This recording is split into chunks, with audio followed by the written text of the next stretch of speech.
हंज में हली असगर बचड़ा तोखे न लोलियूं वेलो फजर जो आयो तुंहिंजूं ॿुधा के बोलियूं हंज में हली असगर बचड़ा तोखे न लोलियूं वेलो फजर जो आयो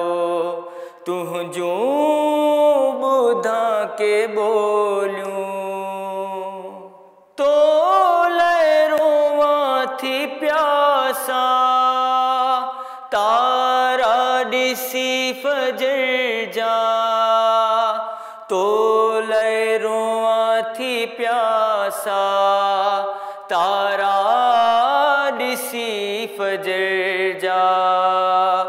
तो रोवन थियूं जेॾियूं ॿारनि नंढनि जूं टोलियूं वेलो फजर जो आयो तुंहिंजूं ॿुधा के बोलियूं हंज में हली असगर तोखे करे थी सॾड़ा तुंहिंजी अबाही जी जल तोखे करे थी सॾड़ा तुंहिंजी अबाही जी जल कोन अखियूं से आहिनि ऋण में वरी तो खोलियूं वेलो फजर जो आयो तुंहिंजूं ॿुधा के बोलियूं हंज में हली असगर खाली ॾिसां थी पींघो याद पवी थो मूंखे खाली ॾिसां थी पींघो याद पवी थो मूंखे रोयो चुमा थी तुंहिंजो रत सां रंगल से चोलियूं वेलो फजर जो आयो तुंहिंजूं ॿुधा के बोलियूं